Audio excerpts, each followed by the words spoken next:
I still remember the exact shade of blue on my acceptance letter. Yale blue, they call it. That deep, rich color that represented everything I'd worked for since freshman year. The thick envelope sat on my desk while I paced my bedroom, phone pressed to my ear, trying to keep my voice steady. "Dad, I got in. I actually got in." My fingers traced the embossed university crest as I waited for his reaction. "That's great, sweetheart. Really great." His voice had that strained quality I'd learned to recognize over the years, the one that meant we needed to have a talk. "What's wrong?" I sank onto my bed, the acceptance letter suddenly heavy in my hand. "Nothing's wrong, Emma. We're proud of you. It's just..." He cleared his throat. "We should discuss this as a family tonight." I knew then. Something inside me already knew.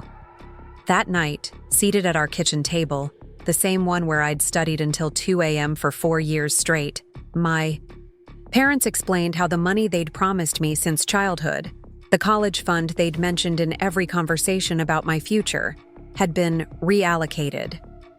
"Tyler needs it more right now," my mother said, her hands neatly folded on the table. "His business venture is at a critical stage, and this investment could really launch his career." Tyler, my brother, 3 years older, and on his third, sure thing business idea since dropping out of state college, wouldn't meet my eyes across the table. "But what about my acceptance? Yale doesn't just hand these out, you know." My voice sounded small, even to my own ears. "I've worked so hard for this, and we're very proud," my father repeated, like that pride could pay my tuition. "But sometimes in a family, we need to consider what's best for everyone. Your brother has a real opportunity here." "And I don't?" I looked down at my hands, suddenly aware of the paper cuts on my fingers from all the scholarship applications I'd already filled out. Applications I'd submitted because I knew Yale was expensive, and I wanted to help ease the burden, not because I thought the money wouldn't be there at all. "You're smart, Emma," my mother said, reaching for my hand. I pulled it away. "You'll figure something out. You always do." I excused myself from the table. In my room, I placed the acceptance letter in my desk drawer and closed it gently.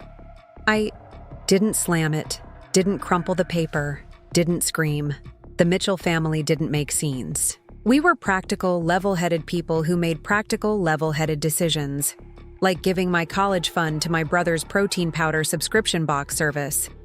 Before we jump back in, tell us where you're tuning in from, and if this story touches you, make sure you're subscribed, because tomorrow I've saved something extra special for you. The guidance counselor's office at Oakwood High smelled like coffee and budget air freshener. Mrs. Thompson looked at me with that mixture of pity and encouragement I was beginning to recognize on everyone's faces. "Community college for 2 years, then transfer," she said, sliding a pamphlet across her desk. "It's not ideal, I know, but with your grades, you could still end up at a good school." "Not Yale," I said quietly. "No," she conceded. "Probably not Yale." The hallways were emptying out as seniors excited about their college acceptances made plans for summer and beyond. My best friend Olivia appeared beside my locker, her face bright with excitement. "Dad's taking us out to celebrate tonight. You have to come, Em." She waved her Northwestern acceptance. We'd spent countless study sessions preparing for different tests, reviewing each other's essays, dreaming of where we'd end up. "I can't," I said, forcing a smile. "Family stuff." "Everything okay?" Her excitement dimmed a little, concern creeping in. I considered telling her the truth, that my parents had drained my college fund to support Tyler's latest scheme, that the schools I'd worked so hard to qualify for were suddenly out of reach, that I was going to be stuck in Oakwood while everyone else moved forward. "Everything's fine," I said instead. "I'm just figuring some things out." That night at dinner, Tyler talked endlessly about his business plans. My parents listened with rapt attention, nodding at all the right places. "The market research is..." Really promising, he said, gesturing with his fork. Mitchell Muscle could be in every gym in the Midwest by next year. I pushed my peas around my plate, wondering if they'd even remember I was leaving for college too, or supposed to be. When I'd brought up financing options earlier that day, my mother had suggested I take a gap year to figure things out. After dinner, my father found me on the back porch. He sat down heavily in the chair beside me, looking out at the yard, where he'd taught both Tyler and me to ride bikes, to throw a baseball, to drive. "I know you're disappointed," he began. "Disappointed doesn't really cover it, Dad." He sighed. "Your brother needs this chance, Emma. He's struggled to find his path, and this could really be it for him." "And what about my path?" I asked, finally looking at him. "Did you ever think that maybe he keeps struggling because you always bail him out?" My father's face hardened slightly. "That's not fair. We've always supported both of you equally." The laugh that escaped me felt sharp. "Really? Because from where I'm sitting, it looks like my college fund just became Tyler's protein powder startup fund. How is that equal?" "Emma, no, I want to know. Was there ever really money set aside for me? Or was it always just a way to make me work harder?" He stood up, his expression a mixture of disappointment and defensiveness. "I'm not having this conversation if you're going to be emotional about it." Classic Mitchell family deflection. Emotions were messy, inconvenient things to be packed away rather than addressed. "Fine," I said, standing too. "But just so you know, I am going to college. I'll figure it out myself, since that's apparently what I've always been expected to do anyway." The next morning, I called every scholarship program I'd applied to, asking about additional opportunities. I approached the manager at the bookstore where I worked part-time and requested more hours. I made an appointment with the financial aid office at Lakeside Community College. "You're really going through with this community college thing?" Tyler asked when he saw me researching housing options near Lakeside. He at least had the decency to look slightly uncomfortable. "Some of us can't afford to drop out of college and still get financial support," I replied, not looking up from my laptop. He hovered in my doorway. "Look, Emma, I'm sorry about how this worked out. But Dad and Mom are right. This business is going to take off, and when it does, I'll help you out. I promise." I finally looked at him. My brother, who had been given every advantage and squandered most of them, standing there promising to rescue me someday when his protein powder made him a millionaire. "I don't want your help, Tyler. Not now, not later." The hurt on his face seemed genuine, but I'd spent too many years watching him manipulate our parents to fully trust it. "We're family," he said, as if that explained everything.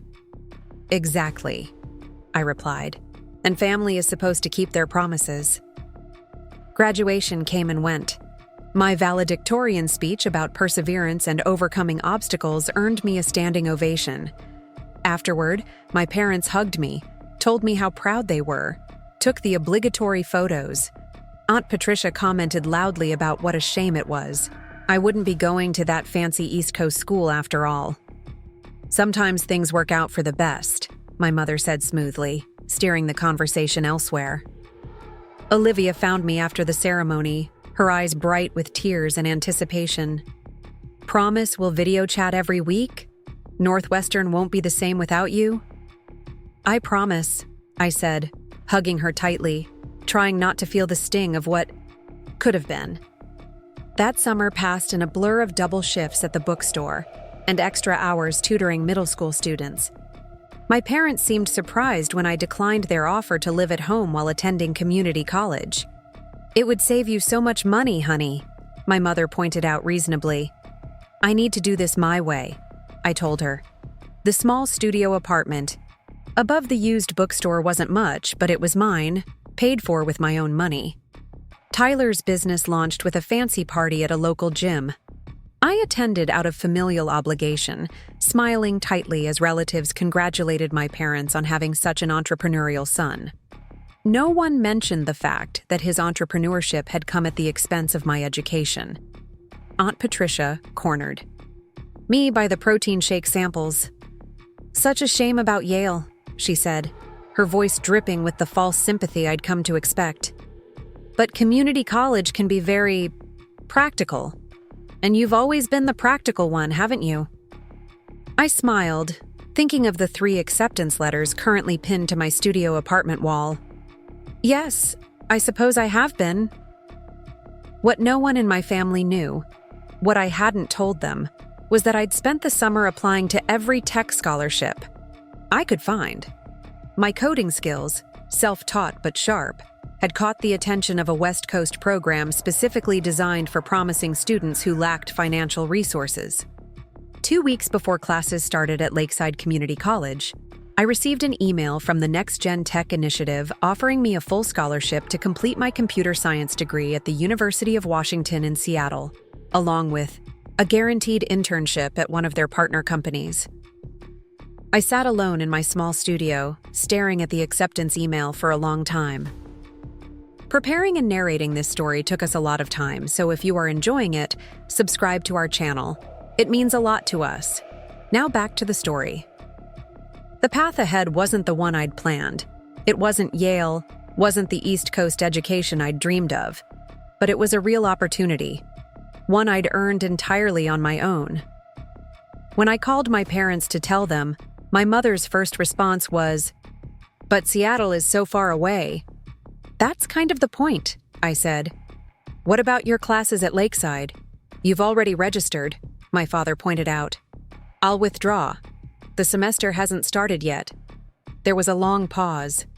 "This seems very sudden, Emma. Maybe you should take some time to think about it." I almost laughed. Like the time I had to think about losing my college fund. The silence that followed told me I'd hit a nerve. "We did what we thought was best. For the family," my father finally said. "And now I'm doing what's best for me." 2 weeks later, I boarded a plane with 2 suitcases and a laptop. Olivia drove me to the airport, helping me check my bags and hugging me tightly before I went through security. "I'm so proud of you," she whispered. "Show them what you're made of." Seattle greeted me with rain and endless possibilities. My student housing was basic but comfortable, a significant upgrade from my studio above the bookstore. My roommate, Zoe, was a fellow scholarship recipient, brilliant and driven in ways that reminded me of myself. "Family drama?"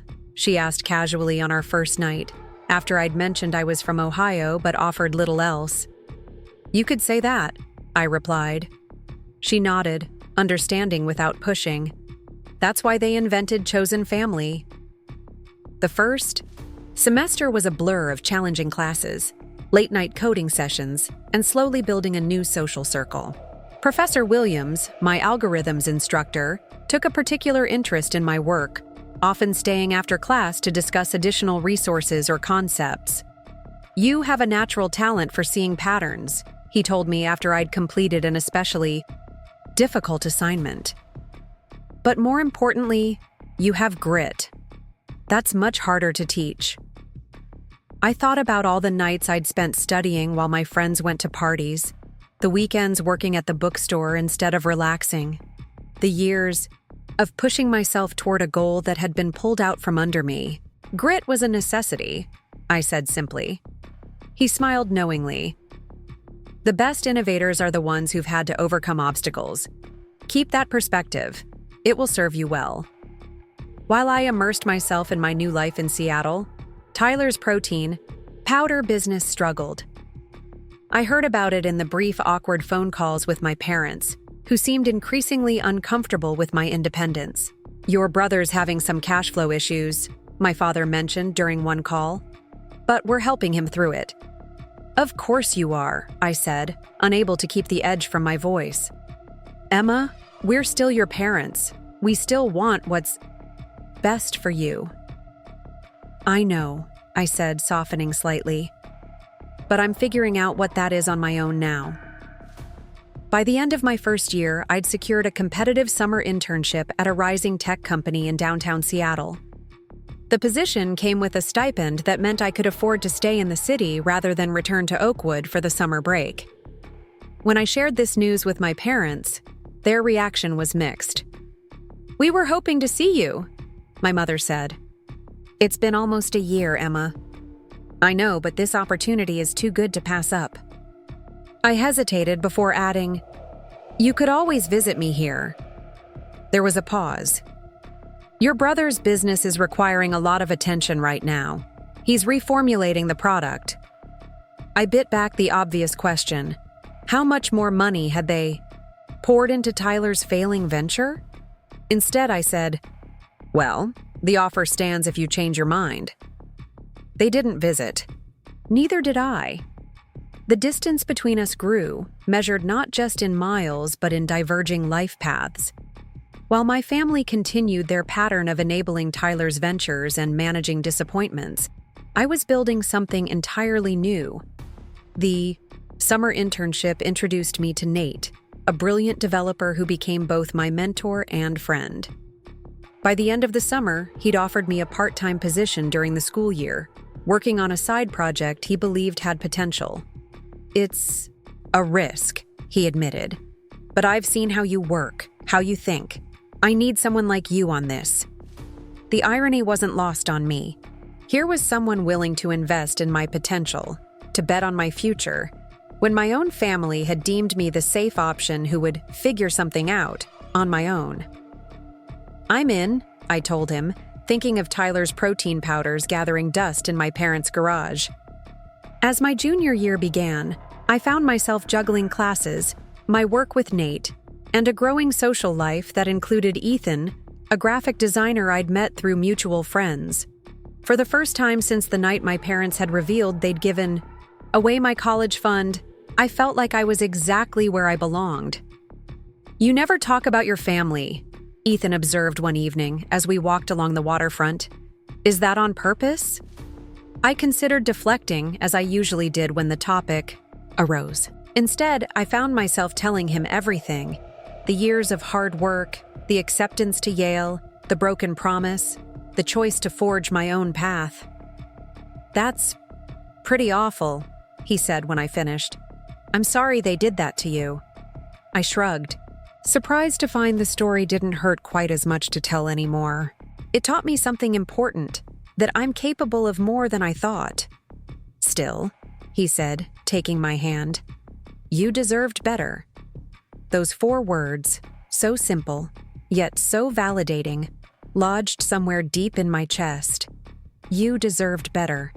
Not, "Families are complicated," or "I'm sure they meant well," or any of the other platitudes people often offered when I shared glimpses of my story. When Thanksgiving approached, I declined my parents' invitation to come home, citing work commitments. The truth was more complicated. I wasn't ready to sit across from Tyler at the dinner table, to hear about his latest business idea that would surely require another investment, to endure Aunt Patricia's backhanded comments about my practical education. Instead, I spent the holiday with Zoe and her extended family, who welcomed me with a warmth and straightforwardness that made me realize how tense I'd always been during Mitchell family gatherings. "I don't get it," Zoe said later, after her aunts and uncles had plied me with second helpings and genuine questions about my studies. "Your parents just gave away your college money to your brother's protein shake business?" Put that way, it sounded even more absurd than it had in the moment. "They believed in his potential more than mine," I said, the realization crystallizing for the first time. "They always have." The project I was working on with Nate began to gain traction. Our software, designed to simplify complex data organization for small businesses, attracted interest from several potential investors. Professor Williams, who had become something of a mentor, introduced us to contacts in the industry who provided valuable feedback. "You should come home for Christmas," my mother urged during our monthly phone call. "Everyone's asking about you." "I have a lot going on here," I hedged. "Emma, it's been over a year. Your brother asks about you too." I doubted that, but kept the thought to myself. "I'll think about it," I promised.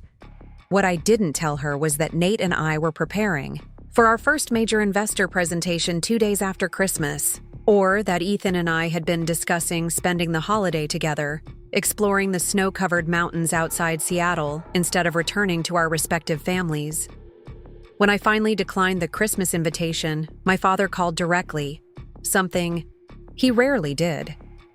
"Your mother is upset," he began, his tone carrying that familiar note of disappointment.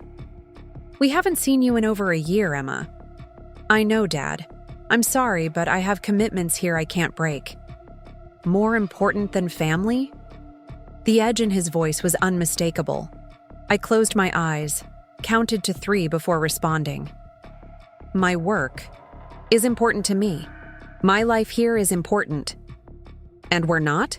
he challenged. "That's not what I said." He sighed heavily. "Your brother's business has had some setbacks. He could use some encouragement from his sister."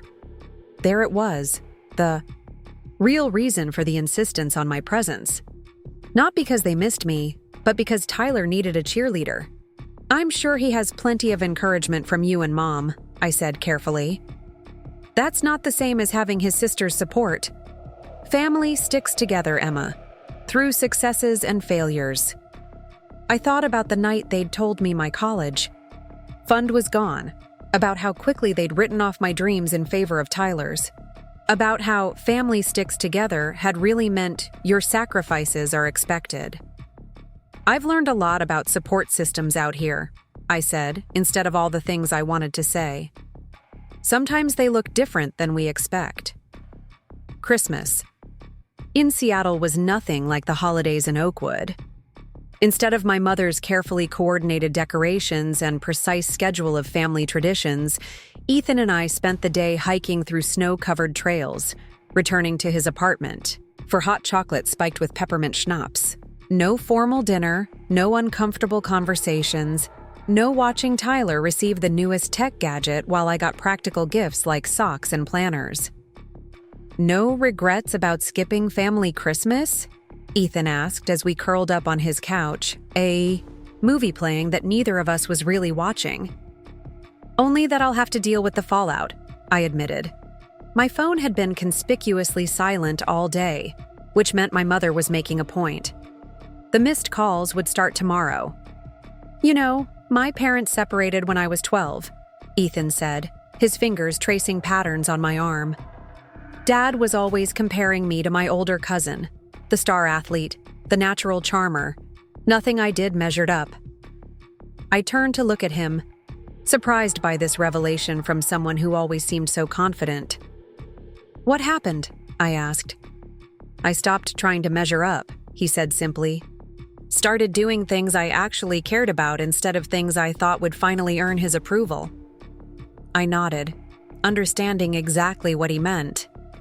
"And did it work? Did he finally see you?" Ethan's smile was bittersweet. "Not really, but I started seeing myself more clearly, and that turned out to be more important." The next morning, I woke to 5 missed calls from my mother and a single text from my father. "Your absence was noted. Call your mother." Instead, I focused on the investor presentation Nate and I had been preparing for weeks.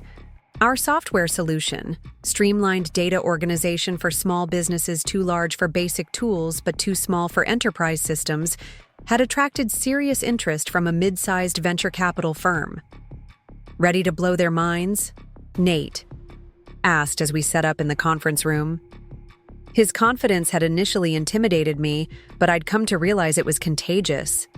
"As ready as I'll ever be," I replied, straightening my new blazer, a splurge I'd allowed myself with my internship savings. Professional, polished, prepared. Everything the Emma Mitchell my parents knew had been, but now channeled into a path entirely of my own making. The presentation went better than we'd dared hope. The main investor, a woman in her 50s with sharp eyes and sharper questions, seemed genuinely impressed with our solution. "The differentiator here," she said, tapping her pen against her notepad, "is how you've addressed the actual pain points small businesses face with data organization, not just the theoretical ones." I thought about the countless hours I'd spent interviewing small business owners, understanding their frustrations with existing systems, learning about their workflow challenges, the practical research that had informed every aspect of our design. We wanted to build something people would actually use, I explained, not just something that looked good on paper. She smiled slightly. A refreshing approach. We'll be in touch soon. Outside the building, Nate pulled me into a celebratory hug. They're going to fund us, he said with certainty. Did you see her face when you walked through the implementation timeline? Let's not get ahead of ourselves, I cautioned, though I couldn't help sharing his optimism. Always the practical one, he teased, echoing Aunt Patricia's words but without the condescension. In Nate's voice, it sounded like a strength. When I finally called my mother that evening, her voice was tight with hurt and disapproval. We had to tell everyone you were too busy with your important Seattle life to come home for Christmas, she said. Aunt Patricia asked if you'd developed big city airs. I bit back a retort about Aunt Patricia's permanent small-town mindset. I'm sorry you felt embarrassed, Mom, but my work is important to me. More important than family?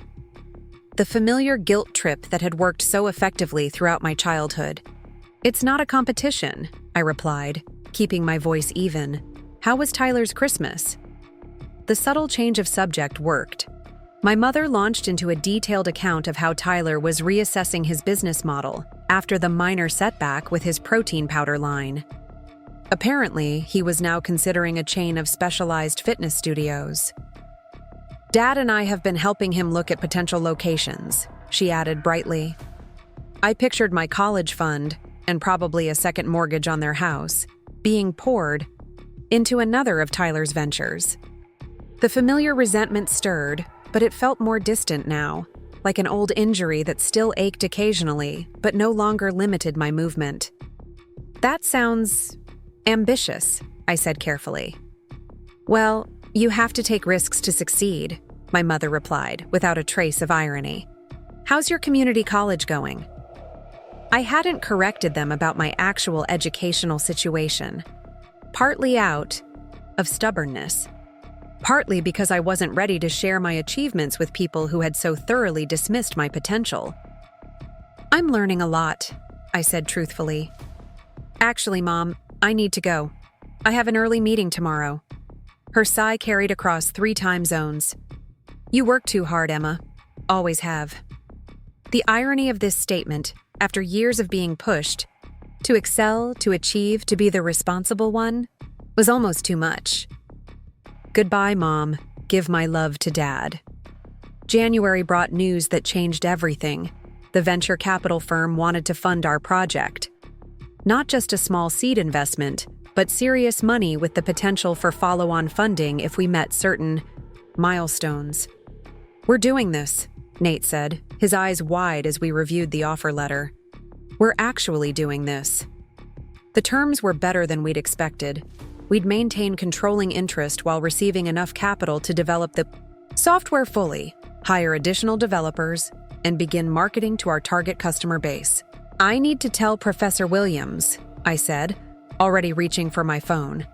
His mentorship had been invaluable, his connections critical to getting us in front of the right investors. Tell him we're naming a conference room after him in our future headquarters, Nate joked. That evening, as Ethan and I celebrated over dinner at a restaurant we normally couldn't afford, I found myself thinking about the path that had led me here. The crushing disappointment of losing my Yale opportunity, the determination to find another way, the people who had believed in me when my own family didn't. I want to toast to your parents, Ethan said suddenly, raising his glass with a mischievous glint in his eye. Very funny, I replied, not lifting my glass. I'm serious. If they hadn't given your college fund to your brother, you might be at Yale right now, studying literature or political science or whatever you originally planned. You might never have discovered your talent for software development or met Nate, or started this company. I considered his words, turning them over in my mind. There was some truth to what he was saying, though it didn't excuse what my parents had done. So I should thank them for breaking their promise? I asked, raising an eyebrow. "No," Ethan shook his head. "But maybe you can recognize that their poor decision catalyzed your great ones." I raised my glass reluctantly. "To unintended consequences. Then, and to the stubborn determination of Emma Mitchell," he added, clinking his glass against mine. With the investment secured, my life accelerated rapidly. I arranged to complete my degree requirements through independent study and practical experience credits, allowing me to focus more time on developing our company. Nate and I leased a small office space, hired 2 additional developers, and began the intensive work of refining our product for market. The transition from student to entrepreneur wasn't without challenges. I struggled with imposter syndrome, battling the persistent voice in my head that questioned whether I belonged in this role. Had my parents' dismissal of my potential seeped deeper into my psyche than I realized? "You're the smartest person in most rooms," Zoe pointed out when I confessed my insecurities during one of our now rare roommate dinners. "And definitely the most hardworking." "Intelligence and work ethic don't automatically translate to knowing how to run a business," I countered. "No, but they're a pretty good starting point." She studied me for a moment. "You know what your problem is? You're so used to proving yourself that you don't recognize when you've already done it." Her words stayed with me in the following weeks as we navigated the complex process of building our company. When I successfully negotiated our office lease to include 6 months free in exchange for a longer commitment, when I reworked our code base to make it more efficient after our lead developer quit unexpectedly, when I pitched our product to a room full of potential clients and walked away with 3 signed letters of intent. With each small victory, that doubtful voice grew quieter. I was proving myself, not to my parents or to Tyler or to Aunt Patricia, but to myself. And perhaps that had always been the most important audience. Spring arrived, bringing with it an unexpected email from my mother. The subject line read simply, "Tyler's engagement party." My brother, apparently, had proposed to his longtime girlfriend Megan. The engagement party was scheduled for May, and my presence was expected rather than requested. I stared at the email for a long time, conflicting emotions swirling through me. Part of me wanted to ignore it entirely. Another part felt a twinge of guilt at how completely I'd separated myself from my family. A smaller, more vindictive part wanted to show up successful and thriving, a silent rebuke to their lack of faith in me. "You don't have to decide right now," Ethan said when I shared the invitation with him. "Give yourself some time to think about what you actually want, not what you feel obligated to do." What I wanted was complex. I wanted my parents to acknowledge that they had wronged me.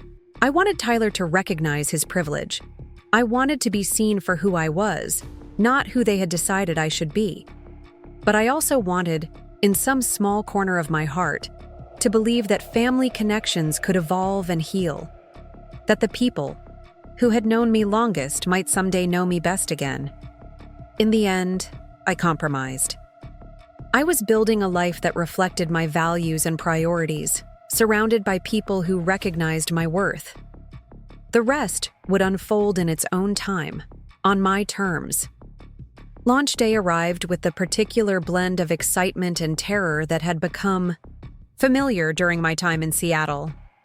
The venue, a renovated industrial space in the South Lake Union District, hummed with activity as our team made final preparations.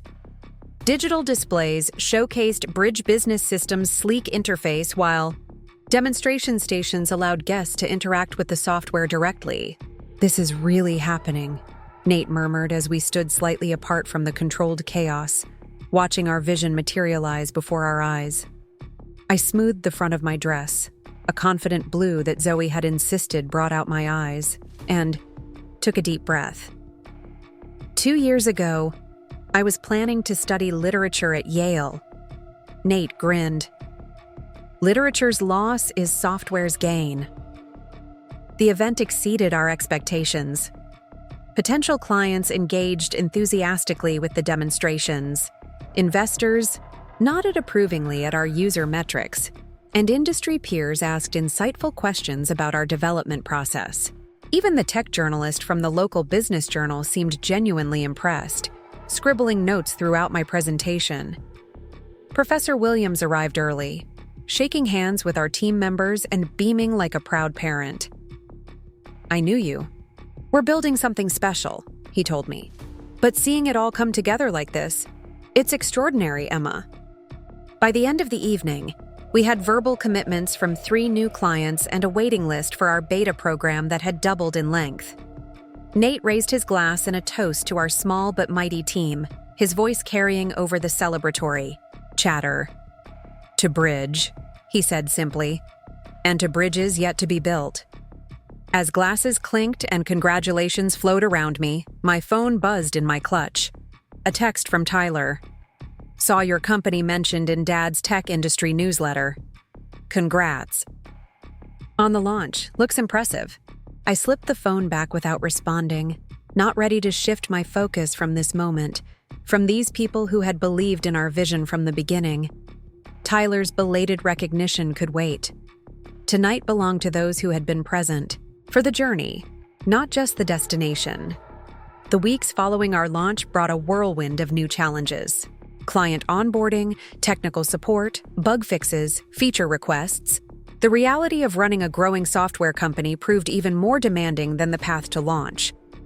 I frequently found myself working until midnight, fielding calls from East Coast clients while my coffee was still brewing, juggling the countless details that threatened to slip through the cracks. "You need to hire an operations manager," Ethan observed one Sunday as I hunched over my laptop, responding to weekend support tickets. "This isn't sustainable." I knew he was right. The company was growing faster than our organizational structure could support. But finding someone I trusted enough to handle the operational side of Bridge felt daunting. The business was still too personal, too much an extension of myself. "I'll start looking tomorrow," I promised, closing my laptop in a symbolic gesture of work-life balance that we both knew wouldn't last. Ethan's concern was warranted. By midsummer, I was running on caffeine and determination. My sleep reduced to brief intervals between problem-solving sessions. The dark circles under my eyes had become a permanent feature, and even Nate, hardly a poster child for healthy work habits, suggested I might be pushing too hard. The breaking point came during a routine client call that turned unexpectedly contentious. The client, frustrated by an integration issue our team had been struggling to resolve, questioned whether Bridge was mature enough as a platform to support their business needs. "Maybe we should have gone with an established vendor," he said, his dismissive tone triggering something deep and raw within me. "Our solution is customized specifically for businesses like yours," I responded, my voice tight. "The big vendors would force you into their one-size-fits-all approach." "At least, their systems work consistently," he countered. "Our system works perfectly fine when it's implemented correctly," I snapped, immediately regretting the words, but unable to pull them back. The call ended shortly after, with vague assurances that our technical team would continue addressing the issues. As soon as I hung up, I buried my face in my hands, shame and exhaustion washing over me in equal measure. "Bad one?" Nate asked from the doorway of my office. "I just alienated Westbrook Industries," I admitted, without looking up. He crossed the room and took the seat across from my desk. "You need a break, Emma. A real one, not just a weekend where you check your email every 20 minutes. We can't afford for you to burn out," he interrupted firmly. 2 weeks. Minimum. Go somewhere without reliable Wi-Fi. Sleep past 6 a.m. Remember what sunlight looks like. I wanted to argue, to insist that the company needed me too much for such an indulgence, but the truth was stark in the reflection of my computer screen. Hollow eyes, tense shoulders, the rigid set of my jaw. I barely recognized myself. "Okay," I conceded. "But we need to hire an operations manager first. And I need to smooth things. Over with Westbrook." Nate nodded. "Deal." I'll handle the Westbrook situation. You focus on finding someone who can take some of this off your plate. The search for an operations manager led me to Vanessa Garcia, a former project manager at Microsoft, who had the right blend of technical understanding and organizational skill. Her interview convinced me she could bring much-needed structure to our growing team while respecting the culture we'd established. I'm drawn to startups on the verge, she explained during our final conversation. The moment when passion and potential need to be channeled into sustainable systems. It's where I thrive. With Vanessa hired and a 2-week vacation tentatively scheduled for August, I allowed myself to believe that balance might actually be achievable. Then came the email from my mother, its subject line simultaneously innocuous and loaded. Your father's 60th birthday. The message itself was brief. They were planning a surprise party in September, and my presence was expected, not requested. The familiar phrasing made me smile despite myself. Some things never changed. September meant postponing my vacation. Again. It meant facing my family, their questions, their assumptions. It meant navigating the complex emotions I'd successfully compartmentalized during Bridge's launch and growth. You don't have to go, Ethan said that evening as we discussed the invitation. You've set boundaries for a reason. I considered his words as I pushed food around my plate. True, but it's his 60th birthday, and part of me wants to show them how well you've done without their help, he suggested gently. I winced at having my less noble motivations exposed so clearly. Is that terrible? It's human, he shrugged. Just be honest with yourself about why you're going, if you decide to go. The truth was multifaceted, as truths often are. Yes, I wanted my parents to see that I had thrived despite their lack of faith in me. But I also wanted, in some small corner of my heart, to give them a chance to recognize their mistake. To repair what had been broken, even if it could never be exactly as it was before. I think I need to go, I said finally. But I'm still taking that vacation first. Ethan's relief was visible. Where are we going? We? I raised an eyebrow. You think I'd miss the rare opportunity to see Emma Mitchell completely disconnected from her laptop for 2 whole weeks? Not a chance. The cabin in the North Cascades was everything the online listing had promised. Remote, peaceful, with breathtaking mountain views and, most importantly, no reliable internet connection. The first 48 hours were excruciating, my hands itching for my phone, my mind racing with concerns about clients and deadlines and the 1,000 details. Vanessa was now managing. You're twitching, Ethan observed as I paced the rustic living room on our second evening. Literally twitching. I'm relaxing, I insisted, though we both knew it was a lie. By the 4th day, something shifted. The constant mental noise of work concerns began to quiet, creating space for other thoughts, other sensations. I noticed the particular quality of morning light through the pine trees. I tasted my food instead of absently consuming it while reading emails. I slept, really slept, for 8 uninterrupted hours. There she is, Ethan said softly one morning, watching me linger over coffee on the porch, my attention fully present for perhaps the first time in months. I was wondering when you'd come back. The 2 weeks passed both quickly and slowly, a paradox of time I hadn't experienced since childhood summers. We hiked during the days, my body remembering its strength and endurance beyond the confines of desk chairs and fluorescent lighting. In the evenings, we read by the fire or talked without the distraction of notifications and deadlines. I've been thinking about my father's birthday, I said on our last night, curled against Ethan on the porch swing as twilight settled over the mountains. About what I want to say to my parents when I see them. And, he prompted when I fell, silent. I don't want it to be confrontational, I said slowly. But I also don't want to pretend everything's fine, that they didn't hurt me deeply.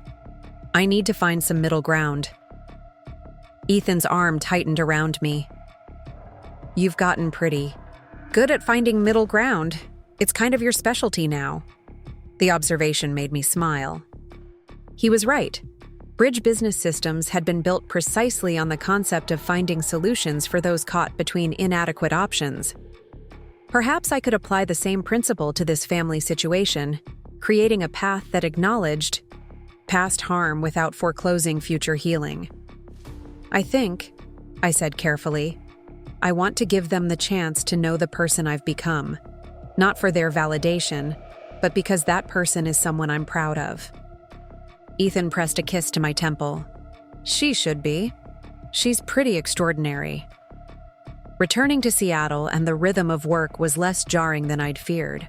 Vanessa had managed operations smoothly in my absence, addressing immediate concerns, while creating systems to prevent similar issues in the future. The breathing room she created allowed me to focus on strategic decisions rather than daily fires, a shift that benefited both my stress levels and the company's growth trajectory. As September approached, I found myself thinking more frequently about the upcoming trip to Oakwood. What would I find there?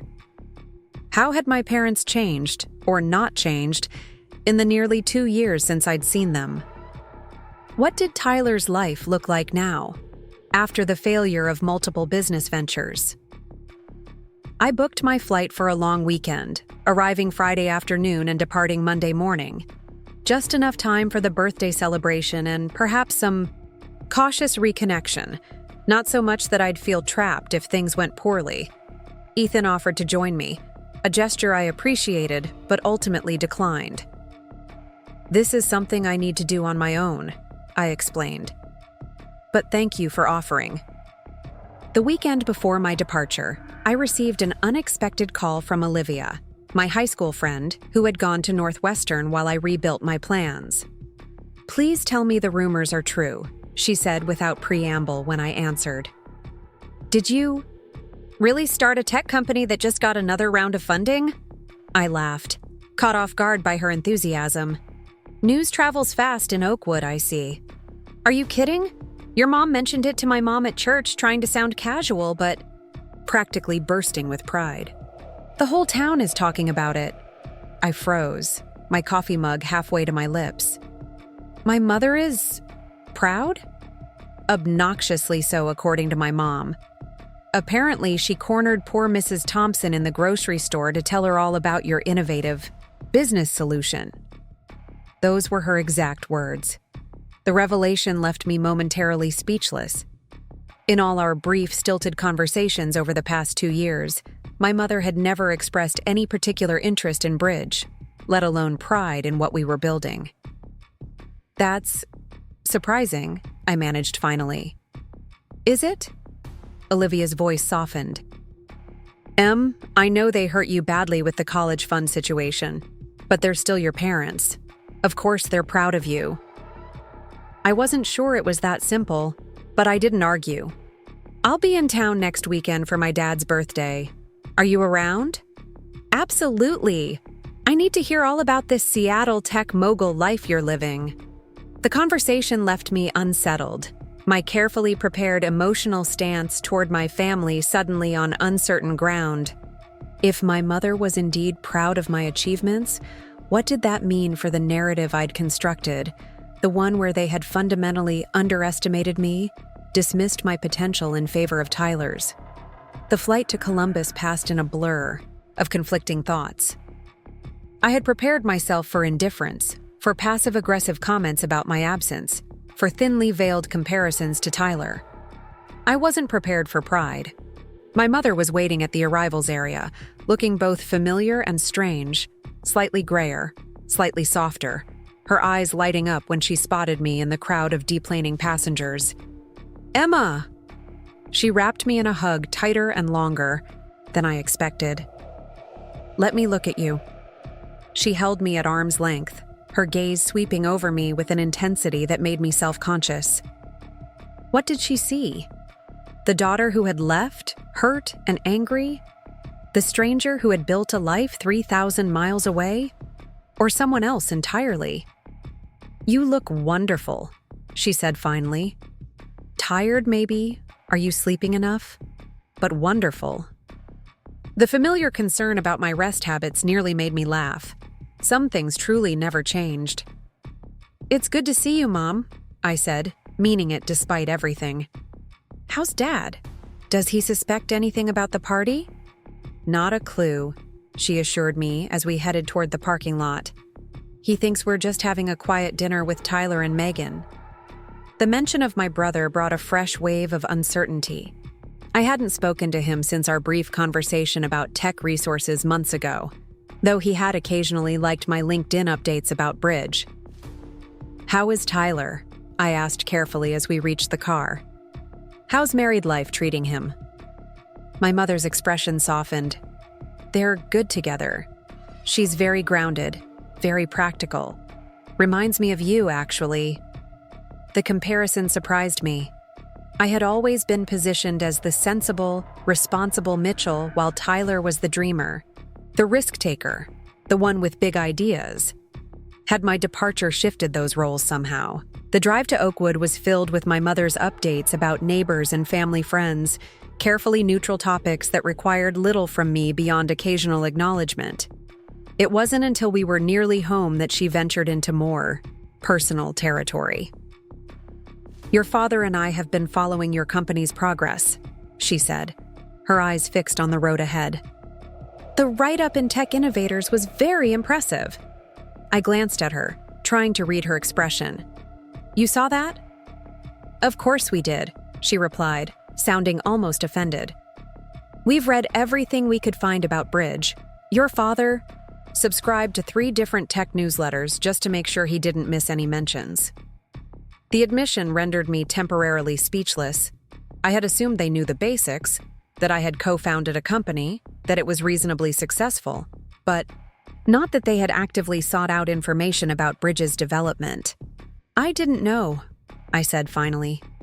"You never mentioned it in our calls." My mother's hands tightened slightly on the steering wheel. "We weren't sure you wanted us to know. After everything, we thought you might prefer to keep that part of your life separate from us." There was hurt in her voice, but also something else. Respect, perhaps, for the boundaries I had established. It was unexpected and disorienting. This evidence that my parents had been paying attention from a distance, wanting to understand my achievements but uncertain of their right to claim any part of them. "I would have told you more if you'd asked," I said, the words coming out more gently than I had anticipated. She nodded, a small smile touching her lips. "I'll remember that." The Mitchell family home looked exactly as I remembered it. The white colonial with black shutters, the meticulously maintained lawn, the flower beds arranged with my mother's characteristic precision. Yet standing in the driveway, overnight, bag in hand, I felt like a visitor rather than a returning daughter, someone connected to this place but no longer defined by it. My father emerged from the garage as we pulled in, his face breaking into a smile that crinkled the corners of his eyes. He had aged more visibly than my mother, his hair now fully silver, his posture slightly stooped compared to the ramrod straight man of my childhood memories. "There she is," he said, opening his arms for a hug that I stepped into automatically. "Our Seattle entrepreneur." The easy pride in his voice caught me off guard again. Where was the man who had prioritized Tyler's protein powder business over my education? Who had suggested my hurt was just being emotional? This version of my father, warm, openly admiring of my achievements, seemed like a stranger wearing a familiar face. Inside, the house had undergone subtle changes. New furniture in the living room, different artwork on the walls, small modifications that emphasized the passage of time since I'd last visited. My childhood bedroom, however, remained largely unchanged. The bookshelf still lined with well-worn favorites, the desk where I'd completed countless assignments, the bulletin board that had once displayed college brochures now bare except for a single pinned article, the Tech Innovators piece about Bridge. I sat on the edge of the bed, staring at the article, trying to reconcile this evidence of my parents' interest with the narrative I'd carried for nearly 3 years. Had I misunderstood something fundamental about their treatment of me? Or had they changed in my absence, reconsidering their priorities and perspectives? The answer, perhaps, was somewhere in the middle, that complicated space where most truths reside. They had hurt me deeply, prioritizing Tyler's ventures over my education. That reality couldn't be erased or minimized, but they had also, apparently, followed my journey from afar, collecting evidence of my success, displaying it in the space that had once held my dreams of Yale. Dinner that evening was a surprisingly relaxed affair. My parents asked thoughtful questions about bridge, how we'd developed the concept, what challenges we'd faced in the early stages, how we managed remote client relationships. They listened with genuine interest to my explanations, occasionally exchanging glances I couldn't quite interpret. "It's remarkable," my father said as my mother cleared the dinner plates. "How you identified that market gap and created exactly what those businesses needed. That kind of insight is rare." "Thank you?" I said, still somewhat discomfited by his approval but warming to it nonetheless. "It helps to have the right team. Nate, my co-founder, brings perspectives I wouldn't necessarily have on my own." My father nodded. "That's wise, recognizing the value of complementary viewpoints." Was there a hidden message in his words? An acknowledgement that he should have valued my perspective more 3 years ago? I couldn't be sure, and directly asking felt too confrontational for this tentative reconnection. Later, after my mother had gone upstairs and my father and I sat alone in the living room, he finally addressed the elephant in the room. "I owe you an apology, Emma," he said quietly, his gaze fixed on his clasped hands. "About the college fund." The words I'd both longed for and never expected to hear hung in the air between us. I remained silent, waiting for him to continue. "We made a mistake," he admitted. "We convinced ourselves we were making the right decision for the family as a whole, but we weren't fair to you. Your mother and I have discussed it many times since you left." I swallowed against the unexpected tightness in my throat. "What changed your mind?" He looked up then, his expression pained. "Watching you build something remarkable completely on your own, realizing that we never gave you the chance to show us what you could do with support because we assumed Tyler needed it more." "He was the entrepreneur," I said, unable to keep a hint of bitterness from my voice. "The risk-taker." My father's laugh held no humor. "And yet, you're the one who actually built a successful business. The irony isn't lost on us, Emma." The admission was validating in ways I hadn't anticipated. Not just the acknowledgement of their mistake, but the recognition of who I actually was. Not merely the reliable, practical daughter, but someone capable of vision and creation in my own right. "What happened with Tyler's fitness studio idea?" I asked, genuinely curious now that the sharpest edges of resentment had been acknowledged. My father sighed. "It failed, like the others. But this time was different." He recognized the pattern himself, how he jumps from idea to idea without fully developing any of them. He's been working with a career counselor, trying to find direction that suits his actual strengths rather than his idea of what success should look like. Wow, it sounded suspiciously like the journey I'd undertaken myself, though through necessity rather than choice. Finding my authentic path by moving beyond others' expectations, even my own. "That's good," I said sincerely. "I hope he finds what works for him." My father studied me for a long moment. "You know, you two are more alike than either of you probably want to admit. Both stubborn, both determined to prove yourselves, just in very different ways." The comparison would have angered me once. Now, with some distance and perspective, I could see the kernel of truth in it. Tyler and I had both been shaped by our parents' expectations, responding to them from opposite directions but equally defined by them until we found our own way forward. "Maybe," I conceded, "but I think we've both changed since I left." "We all have," my father said simply. Some changes harder than others. As I climbed the stairs to my childhood bedroom that night, I felt strangely lightened. Not by forgiveness, exactly, but by the beginning of understanding. My parents had made a profound mistake, one that had altered the course of my life. But in doing so, they had inadvertently set me on a path to discover strengths I might never have uncovered otherwise. The realization didn't erase the hurt or justify their actions, but it did create space for something new to grow in the rubble of old expectations and broken promises. A relationship based not on who they had decided I should be, but on who I had actually become, largely without their help, but perhaps not entirely without their influence. Saturday morning brought the quiet anticipation of party preparations. My mother assigned me to decoration duty while she focused on food, a division of labor that felt achingly familiar. As I hung streamers and arranged photos of my father throughout his 6 decades, I found myself studying the visual timeline of our family. The 4 of us smiling at the camera during vacation trips and holiday gatherings, presenting the image of perfect familial harmony. Had we ever been as happy as those photographs suggested? Or had we simply been skilled at arranging ourselves into pleasing compositions, hiding the complications beneath coordinated outfits and practiced smiles? Need help with that? Tyler's voice startled me from my thoughts. He stood in the doorway, hands in his pockets, watching me struggle with a banner. "Sure," I said after a moment's hesitation. "If you can hold that end up, I'll tape this side." We worked in silence for a few minutes, adjusting the banner until it hung straight across the living room wall. "Happy 60th birthday, Robert," it proclaimed, in bold letters, surrounded by balloons and stylized confetti.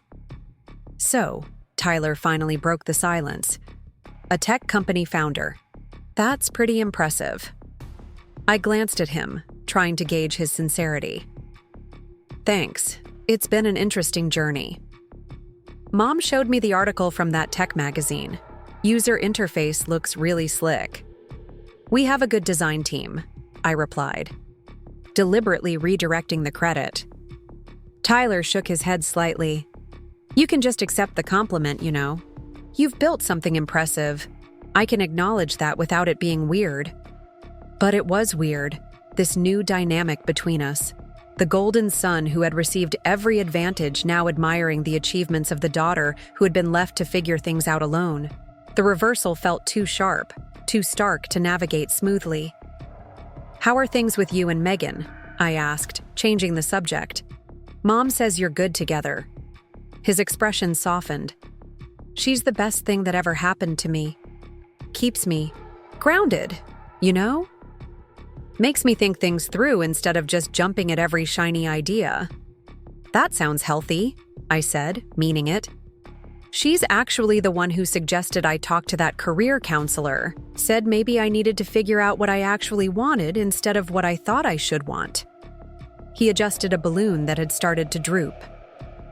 "Turns out I'm not really cut out for being an entrepreneur. At least not the way I was going about it." The admission clearly cost him something in pride. I remembered my mother's words from the previous evening, how Megan reminded her of me and her practicality, and wondered if Tyler had found in his wife the balancing force I had. "Once provided for our family, what are you exploring instead?" I asked, genuinely curious. "Teaching, actually." He looked almost embarrassed. "High school business classes. Using my failures as object lessons, I guess you could say." The image was so unexpected that I couldn't help but smile.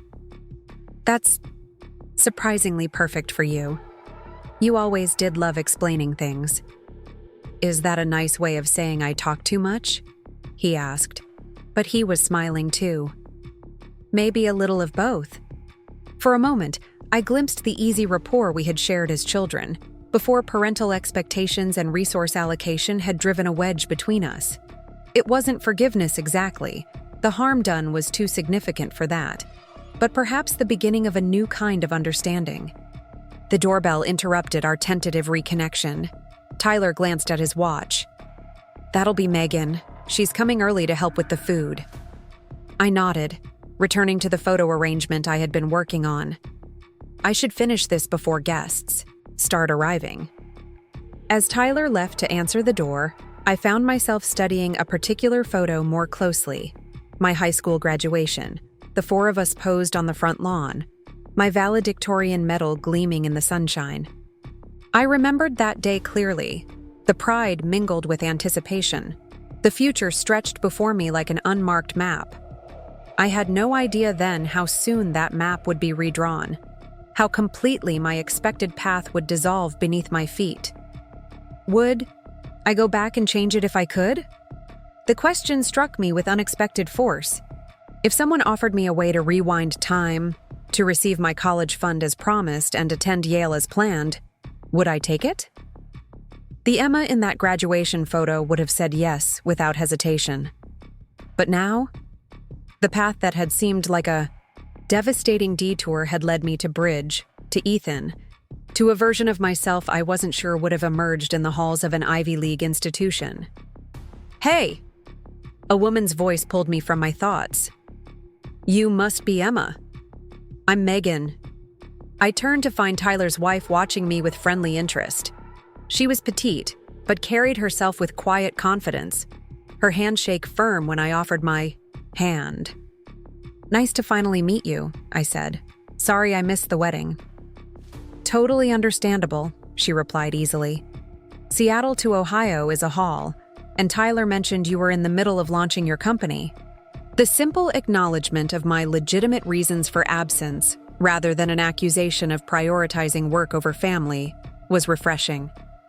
Tyler says you're largely responsible for his new career direction, I said, returning to the photo. Arrangement. Teaching business classes? Megan laughed. I may have made a few suggestions, but the decision was his. After the third failed venture, even Tyler had to admit something wasn't working in his approach. Her candor about my brother's failures was surprising, but not unkind. A straightforward assessment delivered without judgment. He mentioned a career counselor? Best money we've ever spent, she nodded.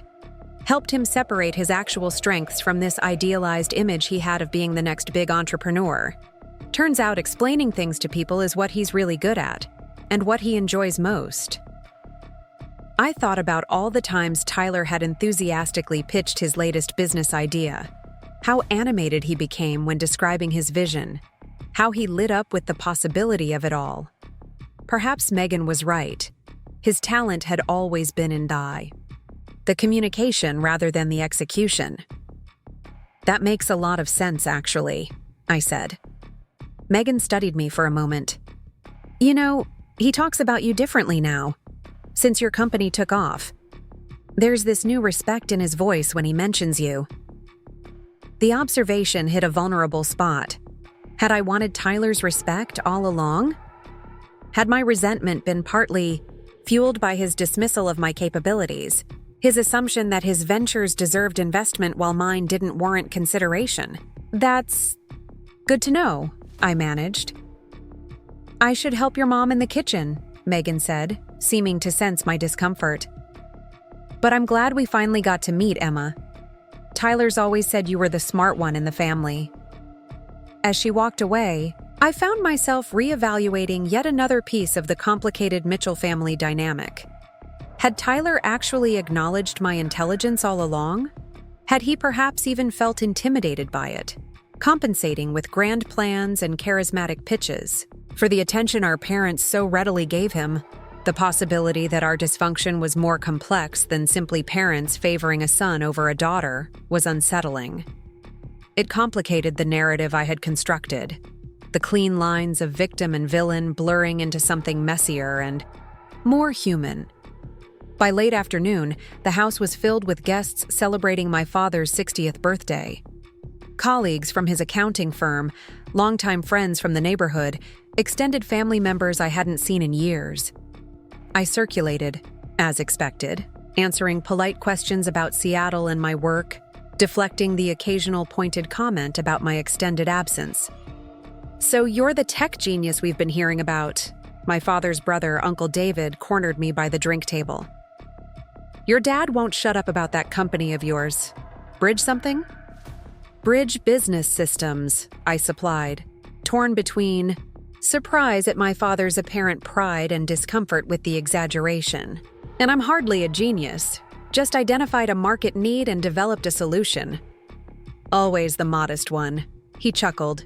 "Unlike your brother, though he seems to have settled down a bit, that wife of his seems to have a good head on her shoulders." "She does," I agreed, scanning the room for an escape route from this conversation. "Your parents took it hard, you know," he continued, lowering his voice slightly. "When you left so suddenly, your mom especially, wouldn't talk about it for months."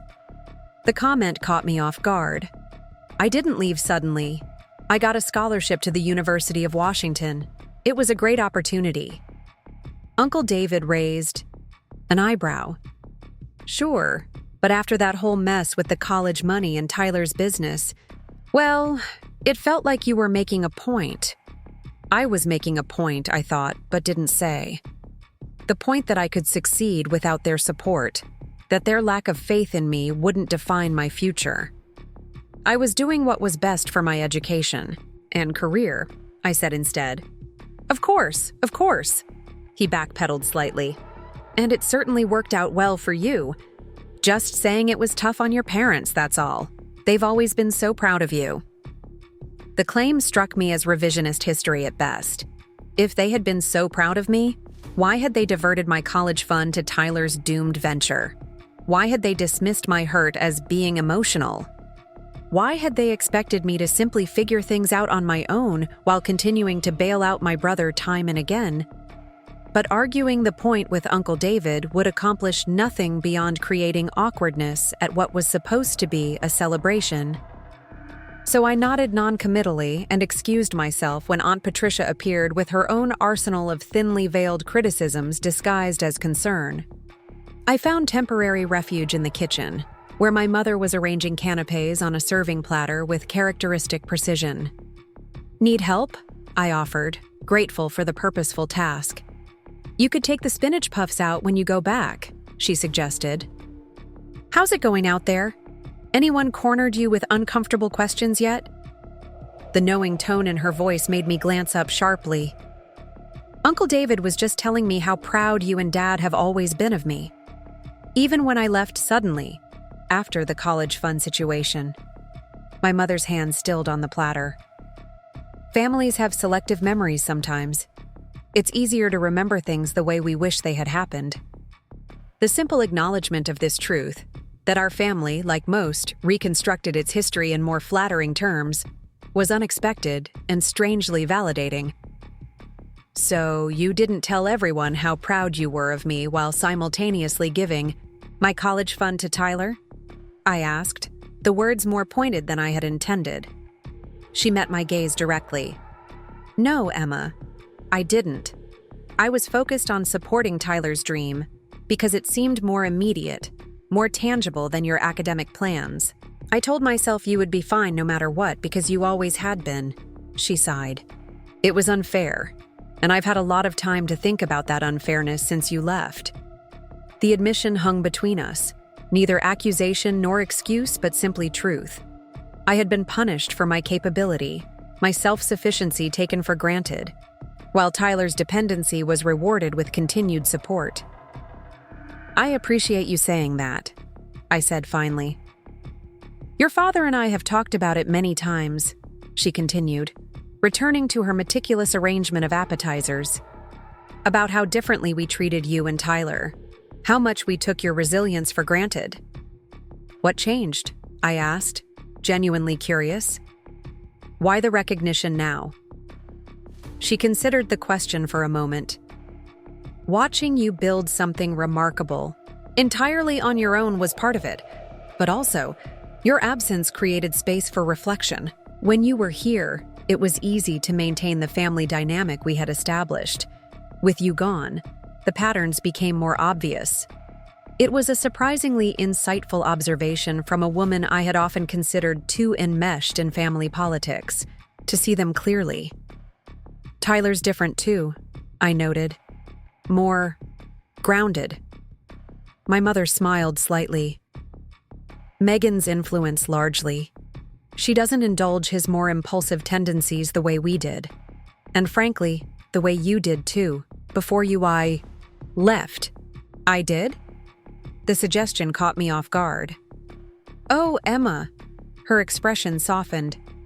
You were always cleaning up after him in ways you probably didn't even realize. Smoothing things over, making excuses, finding practical solutions to problems. He created. It was part of your role in the family system. The observation struck uncomfortably close to home. How many times had I helped Tyler refine his business plans, knowing they were unrealistic, but unwilling to deflate his enthusiasm? How often had I been the voice of reason in family discussions, the practical counterbalance to his grandiose proposals? I never thought of it that way, I admitted. Family systems are complicated, my mother said, handing me the platter of spinach puffs. We all played our parts, but sometimes the healthiest thing is to step out of those roles and see what happens. As I carried the appetizers back to the party, I found myself pondering her words. Had my departure forced not just my own growth, but a recalibration of the entire family dynamic? Had the absence of practical Emma required Tyler to develop his own practical capabilities? My parents to recognize the imbalance in their treatment of us, all of us to evolve beyond the roles we had unconsciously accepted? The remainder of the party passed in a blur of conversations and obligatory socializing. My father, genuinely surprised by the celebration, seemed touched by the effort, and especially by my presence. When it came time for toasts, he insisted. I joined him at the front of the room, his arm around my shoulders as he thanked everyone for coming.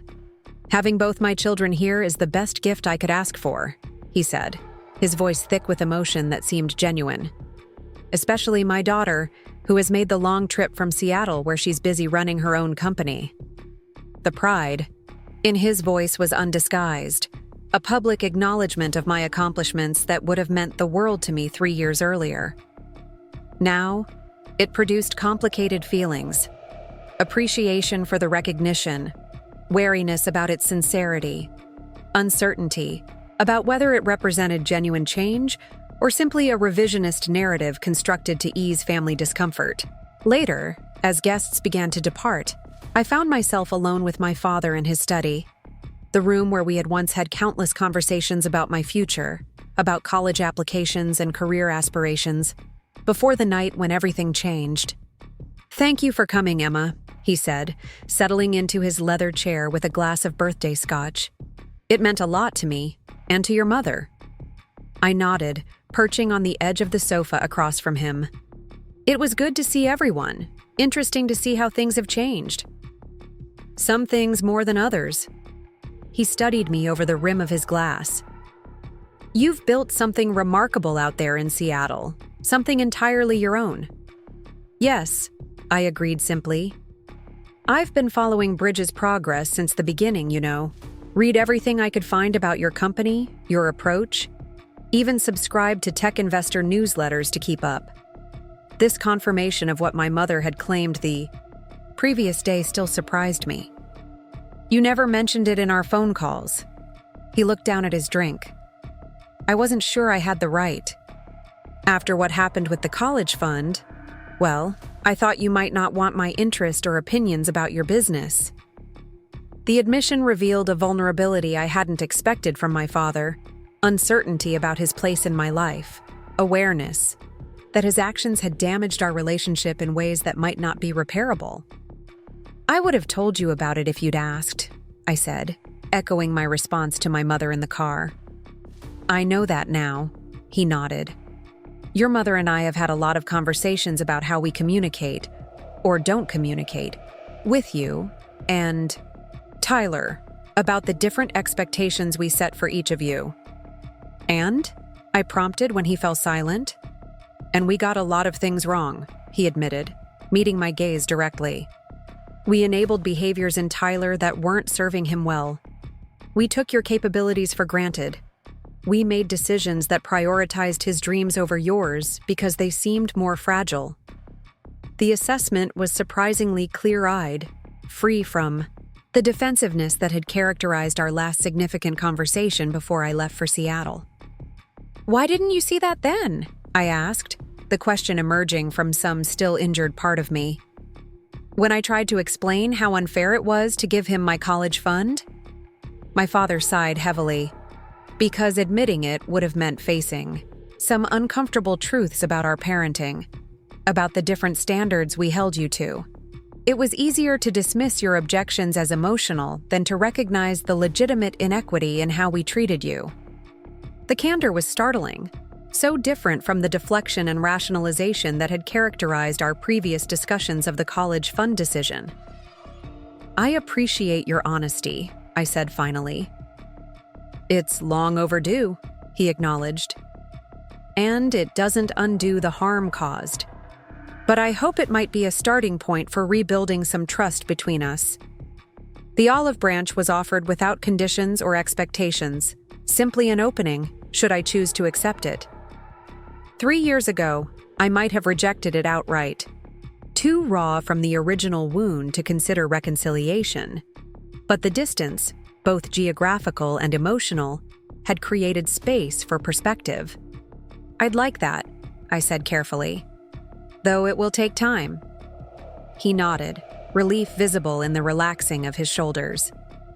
"Time we have, and in the meantime, I'd like to hear more about Bridge. The real story, not just what I can glean from industry articles." For the next hour, I found myself sharing the journey of building Bridge with my father, the early concept development with Nate, the struggle to secure initial funding, the pivot points where user feedback had reshaped our approach. He listened, with genuine interest, asking insightful questions about our business model and growth strategy.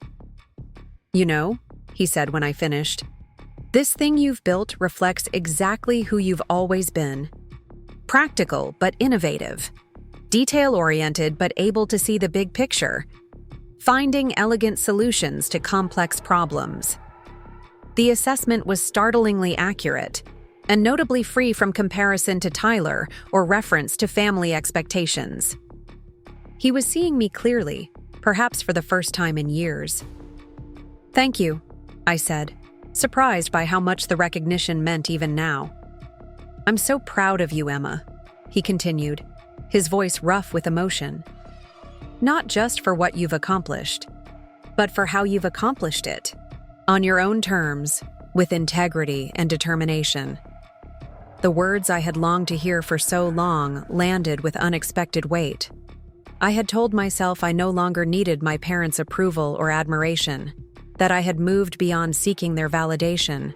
Yet hearing my father express genuine pride in the person I had become, not as his daughter who had fulfilled family expectations, but as an individual who had charted her own course, affected me more deeply than I had anticipated. "That means a lot," I managed, fighting back the sudden tightness in my throat. He nodded, seemingly understanding the complexity of my response. "I know it doesn't change the past, but I hope it might inform how we move forward, if you're willing." The question hung between us, an invitation rather than a demand, a recognition that the choice of continued relationship was now mine to make. Before I could respond, a knock at the study door preceded Tyler's entrance. "Sorry to interrupt," he said, glancing between us with slight uncertainty. "Mom's putting together leftover plates and wanted to know if you're staying for dinner, Emma." The ordinary domestic question grounded the emotionally charged moment. "Yes," I decided. "I'll stay." Tyler nodded. "Good. I actually wanted to talk to you about something, a program I'm developing for my business students. Thought you might have some insights." The request for my professional input, delivered without defensiveness or competitive undertones, represented yet another shift in our sibling dynamic. "I'd be happy to," I said, surprised to find I meant it. As we moved from the study back to the family gathering in the kitchen, I felt a curious sense of recalibration. The conversations with my parents and Tyler hadn't erased the harm done or magically restored our relationship to some idealized version.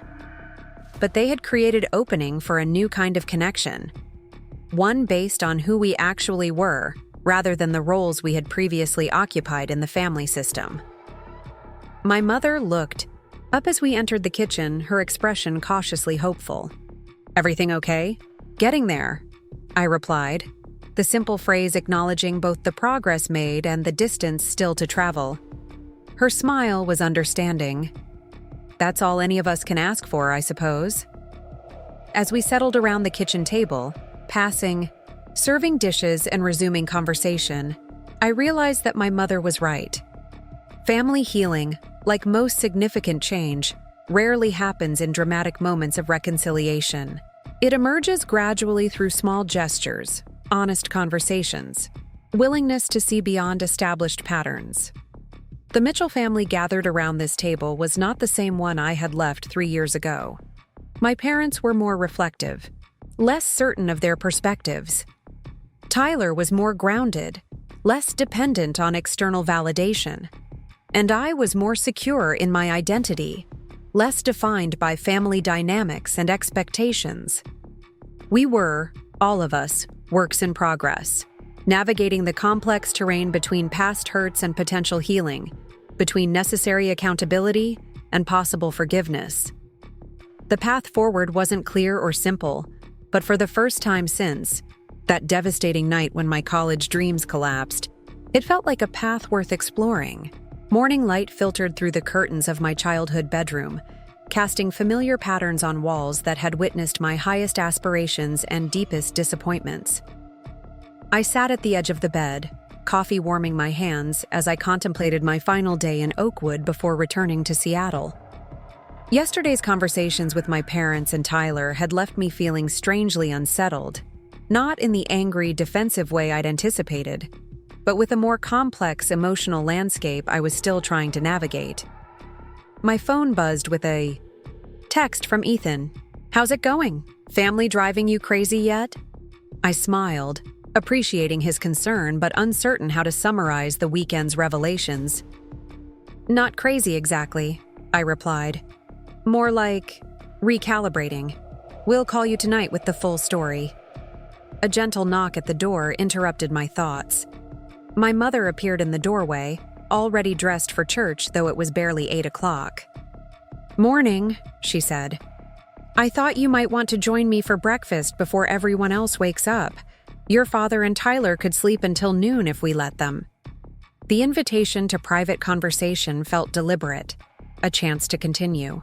Our tentative reconnection away from the complex dynamics that emerged when all 4 Mitchells were present. "I'd like that," I said, rising to follow her downstairs. The kitchen, like most spaces in the house, held layered memories. Homework, at the table while my mother prepared dinner. College applications spread across the counter as she offered encouraging words. Later, the devastating family meeting where my educational future had been sacrificed for Tyler's entrepreneurial dreams. She moved efficiently through the familiar space, retrieving ingredients for French toast, my childhood favorite that had become a tradition for significant mornings. The gesture wasn't lost on me. "You don't have to make a special breakfast," I said, settling at the counter with my coffee. "Cereal would be fine." "I know I don't have to," she replied, cracking eggs into a shallow dish. "I want to. It's not often I get to cook for you these days." The simple acknowledgement of my absence contained no accusation, just a statement of fact. My mother had changed in subtle but significant ways during our years of limited contact, less defensive, more willing to sit with uncomfortable truths rather than rushing to smooth them over with platitudes or deflection. "How's the garden?" "This year?" I asked, seeking neutral territory while she prepared the meal. Her face brightened as she described her latest horticultural triumphs and challenges, the conversation flowing easily into updates about neighbors and family friends. It wasn't until we were seated at the table with steaming plates of French toast that she ventured into more meaningful territory. "I've been thinking about our conversation yesterday," she began, arranging her silverware with characteristic precision. "About roles in family systems and how we all played our parts." I nodded, cutting into the cinnamon-scented bread.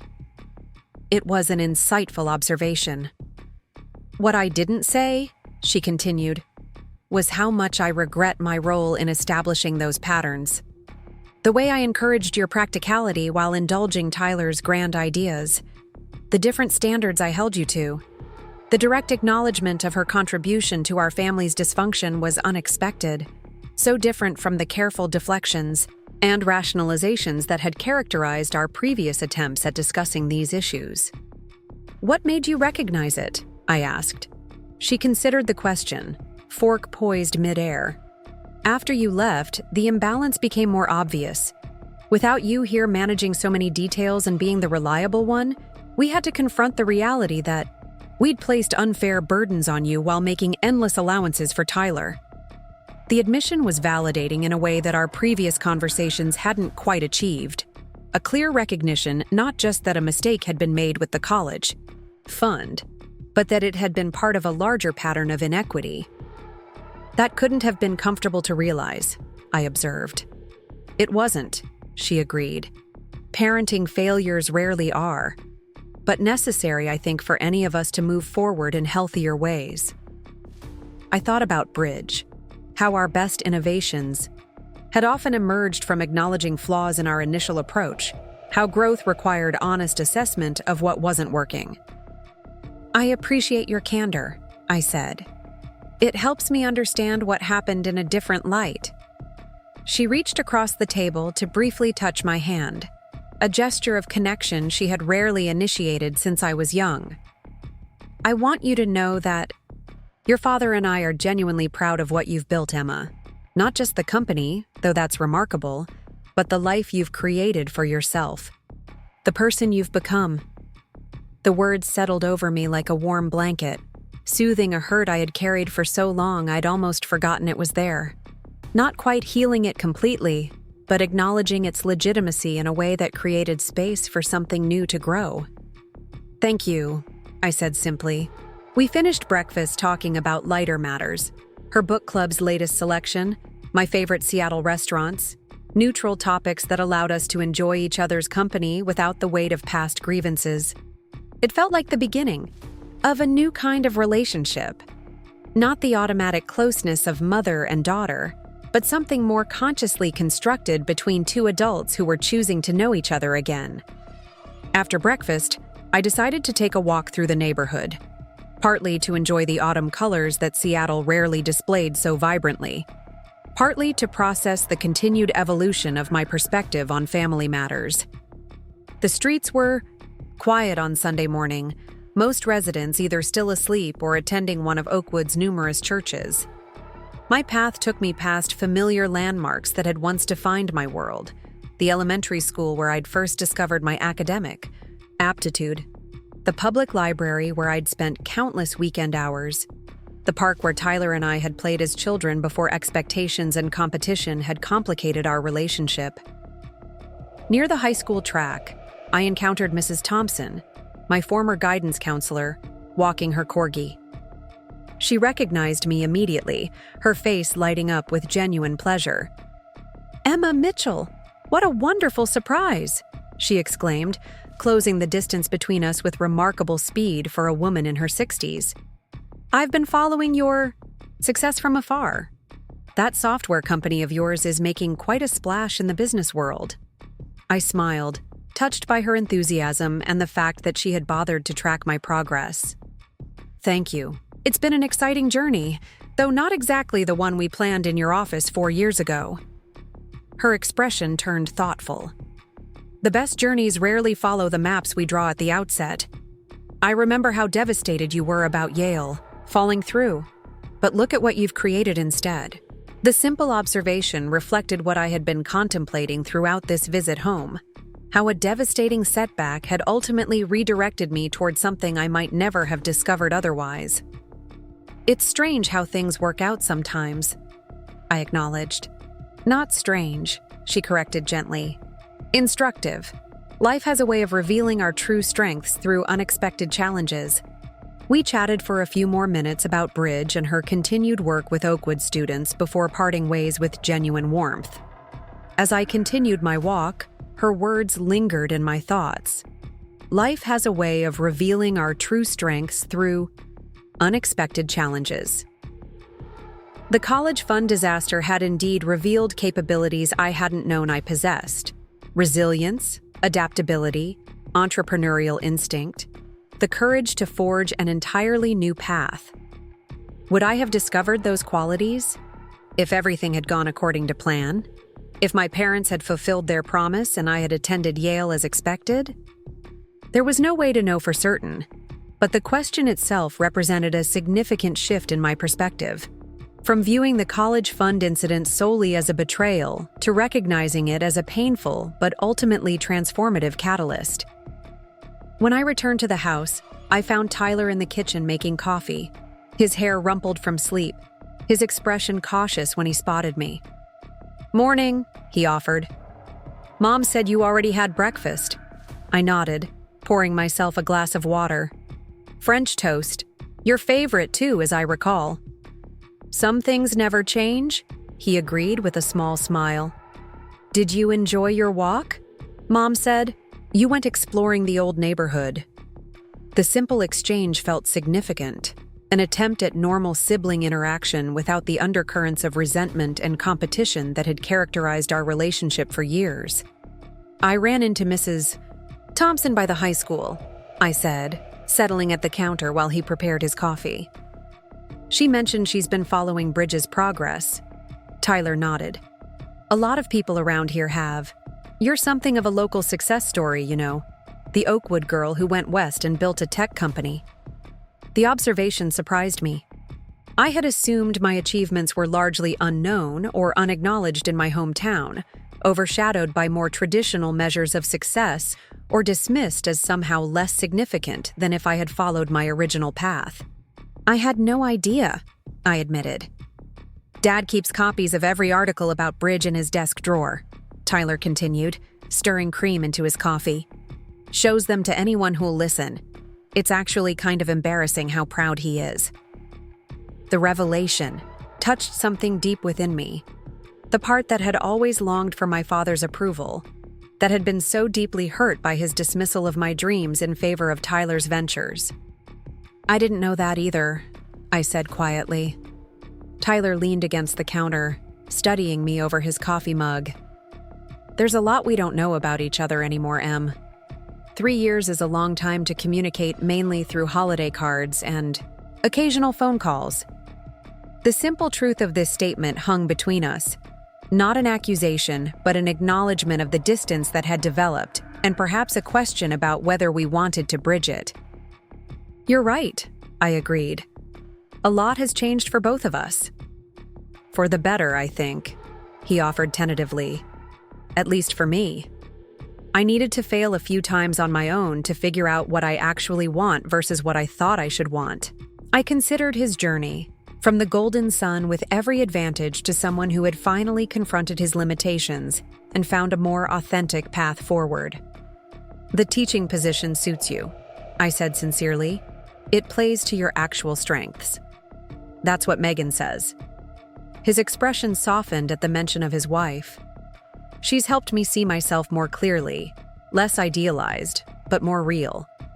The observation resonated with my own experience with Ethan, whose perspective had often helped me recognize when I was falling back into old patterns or making decisions based on outdated assumptions about myself.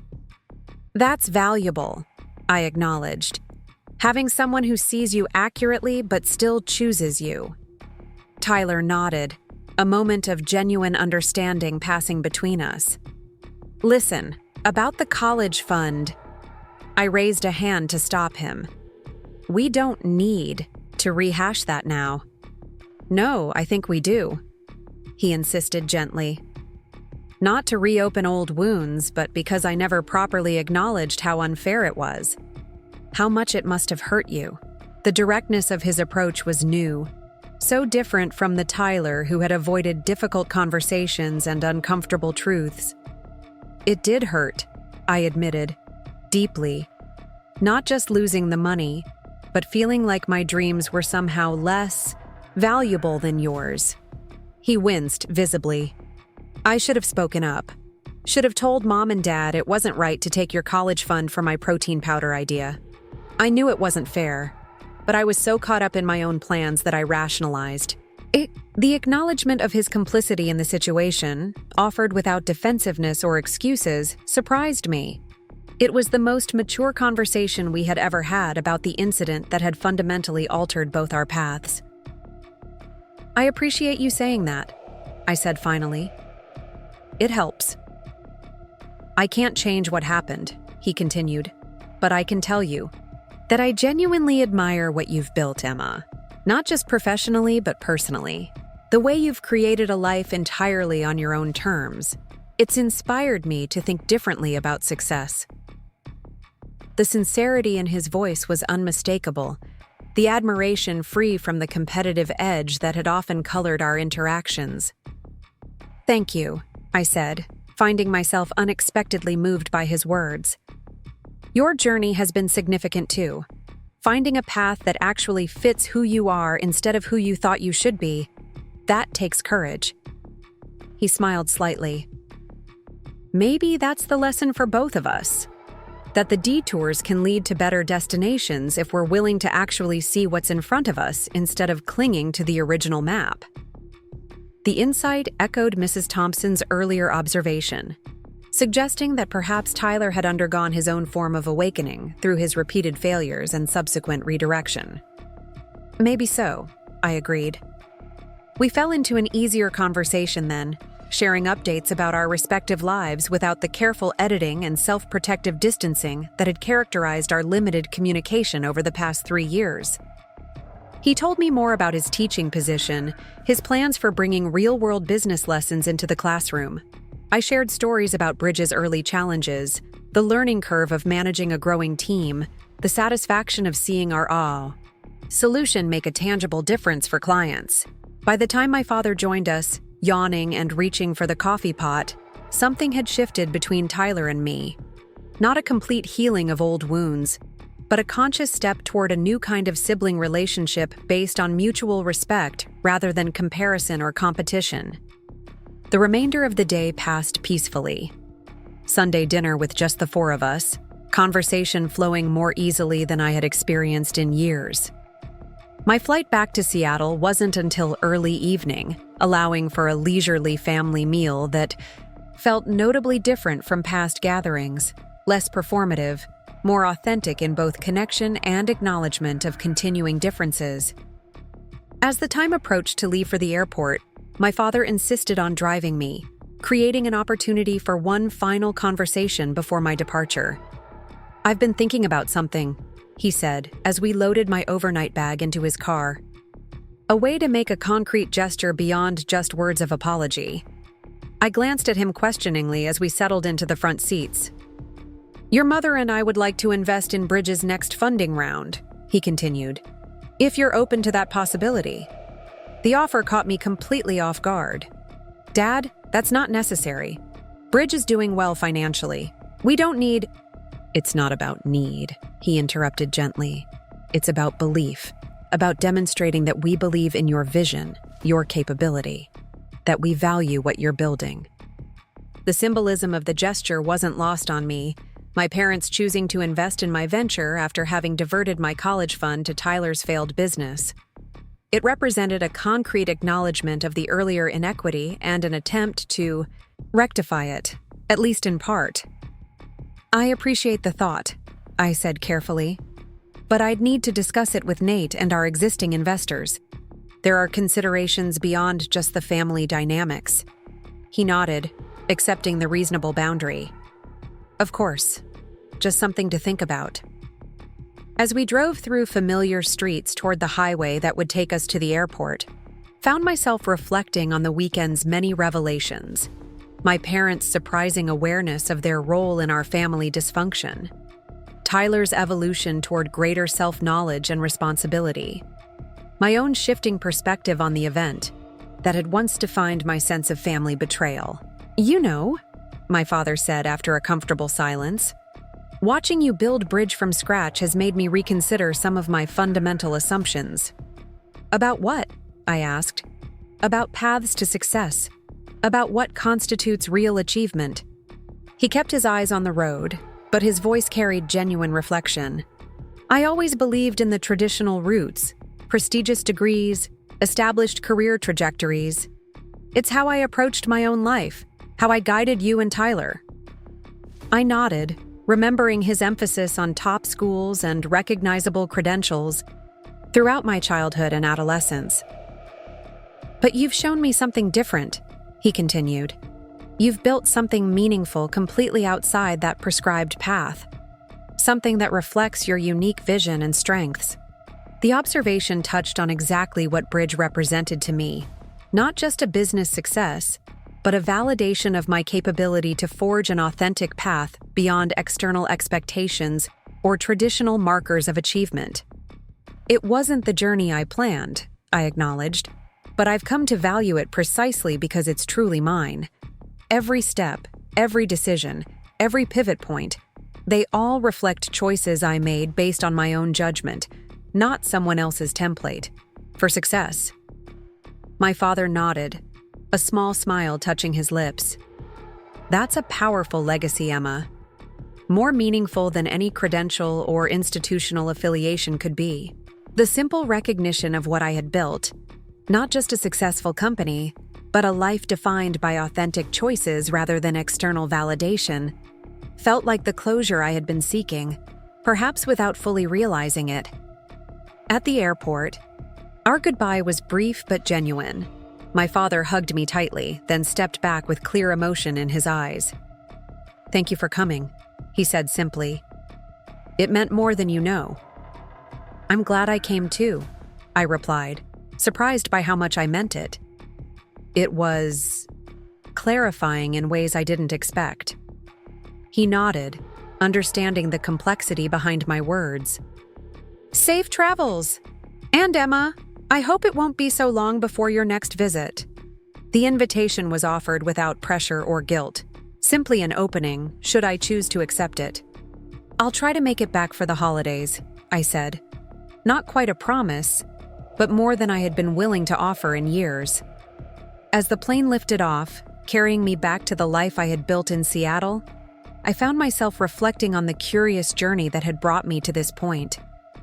3 years ago, I had boarded a similar flight with tears of hurt and anger barely contained, determined to prove myself to the family that had dismissed my potential.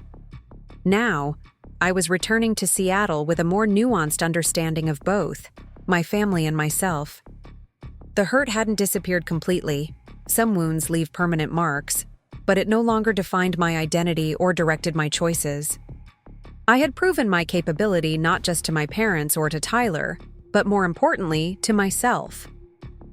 My phone buzzed with a text as we reached cruising altitude. "Ethan, can't wait to hear about the Mitchell family saga. Good, bad, or complicated?"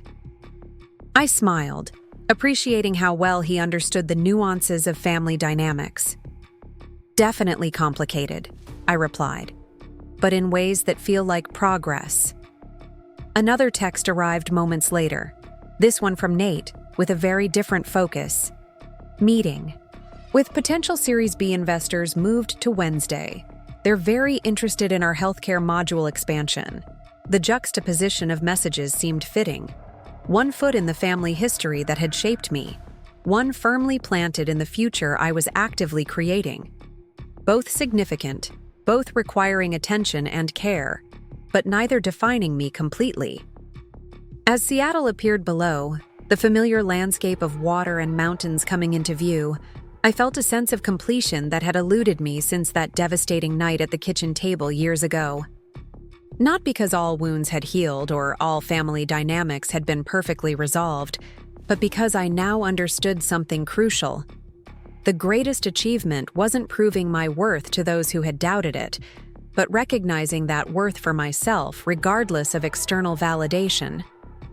My parents' college fund had been diverted to my brother's failed venture, a painful betrayal that had fundamentally altered my expected path. But in that diversion, I had discovered resources within myself that might have remained dormant otherwise. Resilience, innovation, the courage to define success on my own terms. As the plane touched down on Seattle tarmac, I texted Ethan that I was home. Home. The word had once meant only Oakwood, the house where I'd grown up, the family that had shaped my earliest understanding of myself. Now it encompassed so much more: the city where I'd rebuilt my life, the company I'd created, the relationships I'd formed based on genuine seeing rather than assigned roles or expectations. The college fund my parents had promised, and then diverted, had been intended to launch me into adult life through traditional channels. Its loss had indeed launched me, just via a path none of us had anticipated, toward a destination more aligned with my authentic strengths than any prescribed route could have been. They never expected what I'd achieve without their help. Neither, if I'm being completely honest, did I. And therein lay the most valuable lesson of all: that our greatest potential often lies beyond the boundaries of what others believe possible for us, or even what we initially believe possible for ourselves. Up next, you've got 2 more standout stories right on your screen. If this one hit the mark, you won't want to pass these up. Just click and check them out.